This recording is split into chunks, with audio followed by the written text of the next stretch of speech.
But I'd like to transition the discussion into the concept of QBD. We've in the advanced therapy space as a whole, we've been talking about this quite a bit. But in some of our pre-calls, right, there were a couple of folks who were kind of calling, not calling a bluff per se, right, but we're saying that this is perhaps not a mature enough industry to really be able to reap the advantages of QBD. So I want to ask, right, can we actually implement QBD today? And starting with Khaled, how are you working with your clients today to help them navigate and implement QBD principles, knowing what we do analytically today and what we don't yet know, right? And how should companies be approaching these considerations, especially if they're working on next-gen modalities where we presumably know even less? So, this is really simple, because if you're going to look at CQAs, it's the critical quality attributes. That is when you define that, that's the foundation of QBD. So once you start going down the route that you're identifying CQAs, you're already using QBD. Whether you admitted it or not, you are using QBD and everything that goes with QBD. So it's really important to understand that. And once you go there, there's a lot of guidance through the ICH and all of that to follow QBD. I truly believe there's room for QBD in this modality. Everybody says the IVT is a very straightforward, simple reaction, but it's very complex.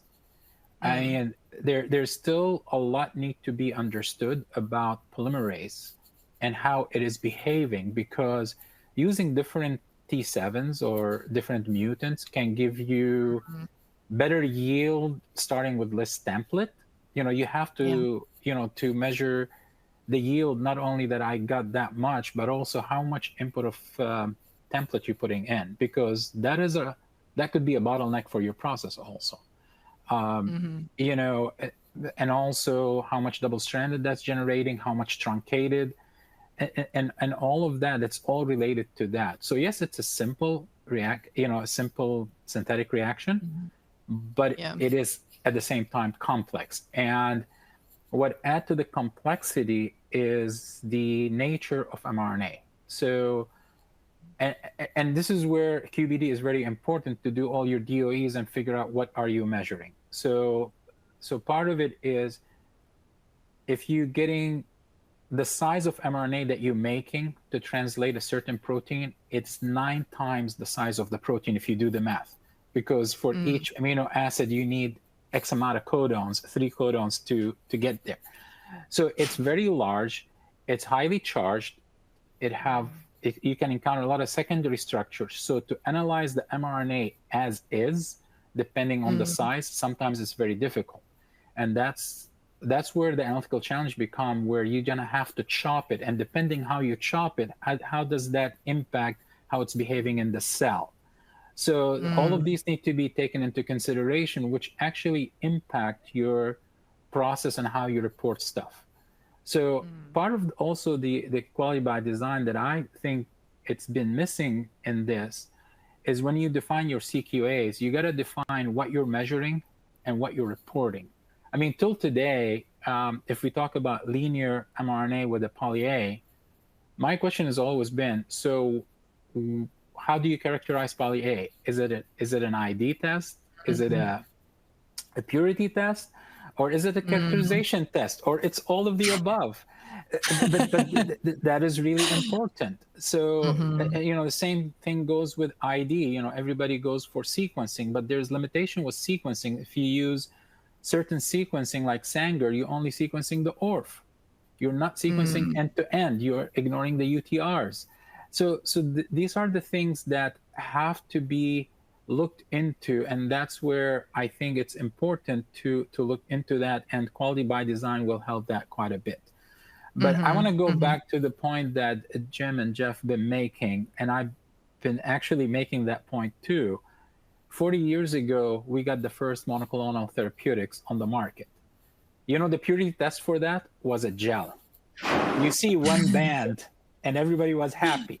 If you're in the monoclonal business now, to release your product for purity, you're doing at least anywhere between 3 to 6 chromatography methods to show that's pure and all of that.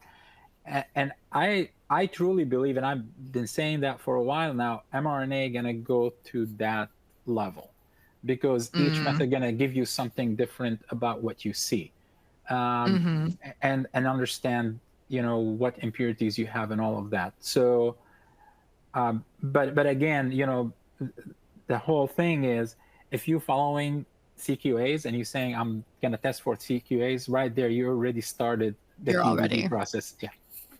Yeah. Yeah. So, Jeff, I'm curious, just picking up off of what Khaled was saying, right? In terms of where we are capable of doing QBD today, and where maybe there are some gaps or holes that we aren't yet able to fill in that linear mRNA space. How are you approaching it today? And how are you addressing some of the questions that he posed, right? Like how are we measuring tail? Or are we looking at our UTRs? How are you tackling this beast today? So I think that's kind of, it all depends. I think in principle we're saying kind of the same thing, but QBD is, the way I like to think about it, QBD is you're utilizing platform knowledge as well. So this is not a platform that's developed well enough that you can rely completely on that like you could in a small molecule world.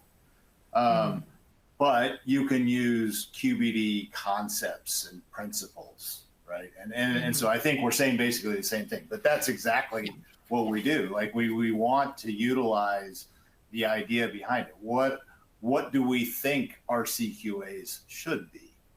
And then you go and say, well, how can we figure it out, right? And then you get your BOE, and you're able to go in and figure that out. We have kind of a base with what's been put out there for some of the guidelines. Is that what we need for our therapeutic, and how does that relate to our individual processes and our sequences, and how do we make sure that that's the right thing? Eventually we'll get there from a platform perspective and understanding and being able to apply this more broadly and earlier. But I think we're still trying to figure out what some of those things should be.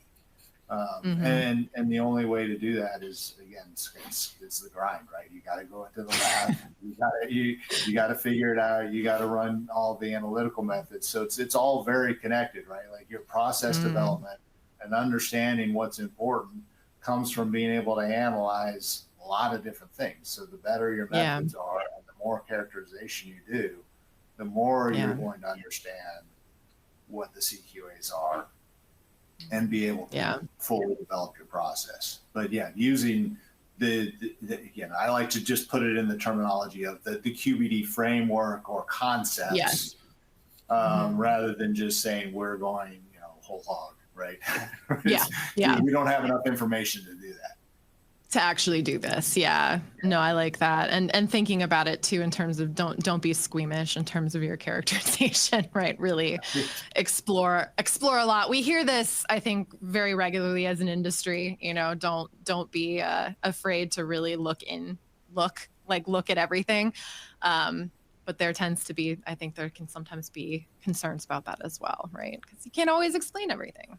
So, Jim, in terms of your experience with circular RNA and working on your process, what can we reasonably accomplish? Are you in agreement with Jeff and Khaled in terms of QBD, how you're approaching it as sort of the pieces of a framework as opposed to implementing the full system, if you will? Yeah, I think it's always, no matter what modality right now, it's how much you want to invest and pursue like a proper QBD filing. I think that process development can't actually do its job without some QBD-like framework or operations. I think Kelly's point a minute ago, IVT, for example, is extremely complex, right? We say it's simple because you can actually draw it on a piece of paper fairly easily. But there's a out of all the modalities that I've worked on, it has the most inputs, it has the most parameters, just because they're more linear, and you can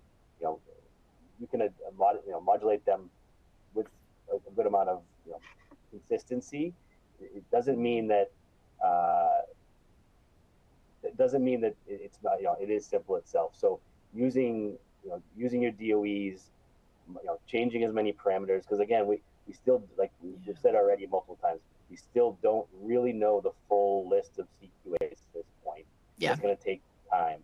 So, and what's next after having those CQAs, which again goes back to the analytics, making sure we have those methods and methodologies in place. But is then what do you do with them is you need to start identifying all of your critical process parameters, and that's really where development comes in. And even if you're not fully committed, right, you're not ready to go all in, but you can, from right out of the gate, you can start building a design space with the parameters you can control, with the analytics you do have, and you start to build a nice package around which parameters affect what attributes, which ones together will have a different impact. So you really can start designing a model around where you can move.